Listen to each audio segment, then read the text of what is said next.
I have a white llama I've been wanting to do. I've done him in gray, I've done him in tan, but he was white to start with, and every time I get started on him, he ends up another color.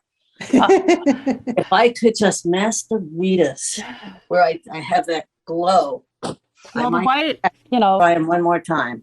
white is kind of the same as black in that your highlights and your shadows. I mean, your highlights on black are kind of tricky, and it's kind of the same thought as shadows on white. Shadows on white, it just all depends on the color of the light. Whatever light is shining on that subject, it's going to bounce back into those shadows. So white can be all kinds of colors, and Oh, you know, if you've got a photo that's just like ambient light, it's like a cloudy day. That's why lately I've not worked on cloudy days. I don't know. It hasn't. I'll get there eventually. The more subtleties of the haziness or fogginess or whatever, but I'm still stuck on sunlight, and you know those reflected lights that bounce back in, especially into white on any colors, but they're especially noticeable on white because white is like a blank canvas, and it'll pick up all the colors purely.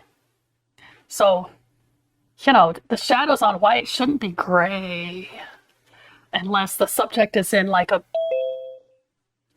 gray room okay. without any bright without any direct light, just like ambient light or flash, even worse, flash front photo in a gray room, and then you might have gray shadows. Hardly ever use a flash.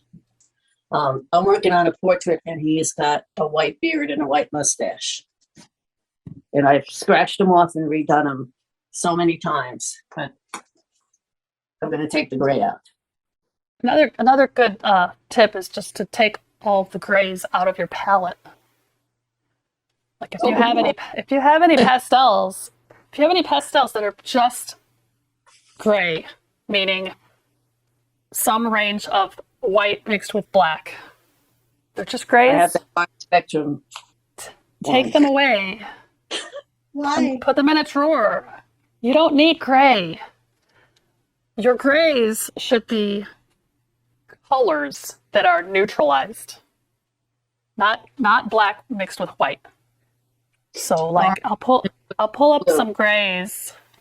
In fact, these that I'm so dragging out are some of the pastels that are in the Maggie Price Essential Grays set from Terry Ludwig. And okay, so these are some grays. Mm-hmm. Mm-hmm. You see, there's some color in them. Yes, blues and purples. A little bit of green, a little bit of this and that. Mm-hmm. But they're neutralized. They're grayed down by mixing the complements in. You know, I don't even have, maybe I do have. Okay, here's a Rembrandt. Here's a Rembrandt gray. This is a gray that is mixed with black and white. Right. And I guess, depending on your monitor and this camera, it could fit right in with these other grays. And sometimes I have use for this, but I don't use it by itself. I'll use it for glazing. Like if I have a color that's maybe too bright and I want to tone it down some, and this is the right value for that area, I might use this.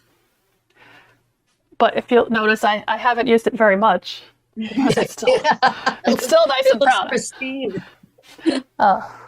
So anyhow, What was the name of the grays that you do use? The ones that have color? these are from the Maggie Terry Ludwig. It's a Terry Ludwig set, and it's called Maggie Price Essential Grays. Great. It's like all the different colors of grays from light values through dark values. It's like a really great set. Thank It's you. well named because, you know, if you have that set, that's all the grays you really need. Pretty much any pastel set will have some nice grays that are colors. Yeah, You know, on the other hand, you know, the best use of black, white, and pure grays is in a black and white drawing. of black and white. Black and white. If you're just doing monochrome in black and white, use your grays. Use your pure grays. That's fine. Don't get any other colors into the mix to confuse the issue. Just have black and white and gray. And, that can be really beautiful.